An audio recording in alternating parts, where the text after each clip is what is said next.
মহিলাকে নিয়ে আসা হয়েছিল যিশুর কাছে। ওরা যিশুকে পরীক্ষা করে নিয়ে আসছে যে এই লোকটি, এই মহিলাটি পাপ করেছে, সে জঘন্য পাপী।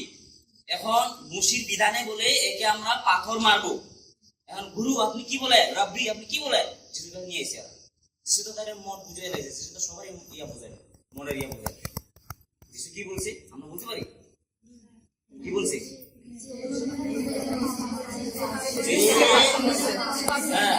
যে পাপ করে না, জীবনের মধ্যে যে পাপ করে সে পাথর মারবে। সবাই পাথর তুলতেছিল, যিশু যে কথা বলছে সব আস্তে আস্তে আস্তে চলে যখন থেকে মহিলাকে বলছে তোমার পাপ ক্ষমা হলো।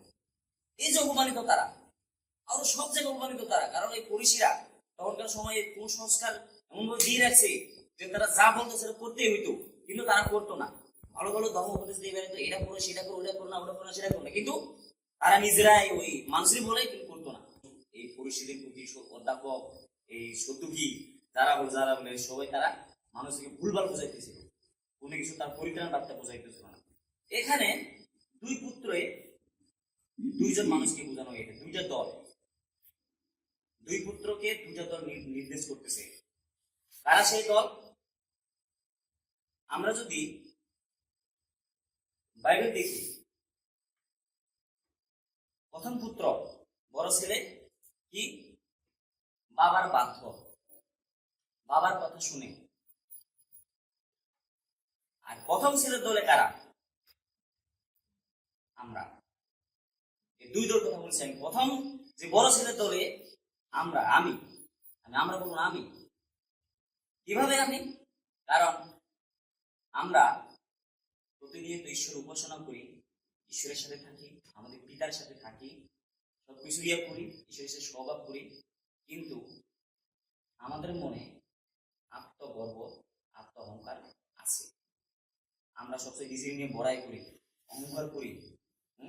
কিছু একটা কেউ যদি একটু নতুন ড্রেস পরি, ও আমার তো এই ড্রেসটা নিতেই হবে, যত টাকা দামে হোক, যে বাবা ফোন করে বলবে আমার টাকা দাও, কিংবা বাড়ি গেলে আমার এই ড্রেসটা কিনাই লাগবে। হ্যাঁ, কেউ যদি সুন্দর একটা স্বর্ণের চেন, স্বর্ণের চেন আছে, আমার তো ভালো লাগবে, আমার তো একটু সুন্দর হইতে হবে। এই যে নিজেকে নিয়ে আমরা ইয়ে করি, অহংকার করি, গর্ব করি, একজন আরেকজন দেখা দেখি এটা করি। এজন্য আমরা যারা এই দলে আছি তারা হচ্ছে সে বড় ছেলের দলে। আর ছোট ছেলের দলে কারা? যদি বলি আমরা, তোমরা 1 পদে দেখতে পারো, 15 অধ্যায় 1 পদে দেখো। আর পরগ্রাহী ও পাপীরা সকলে তাহার বাক্য শুনিবার জন্য তাহার নিকটে আসিতে ছিল। তাহাতে ফরিসীরা ও অধ্যাপকেরা বচসা করিয়া বলিতে লাগলো, এই ব্যক্তি পাপীদিকে গ্রহণ করেও তাহাদের সহিত আহার ব্যবহার করে। তাহলে কারা কারাই ছিল? পরগ্রাহী, পাপী, ফরিসী, অধ্যাপকেরা।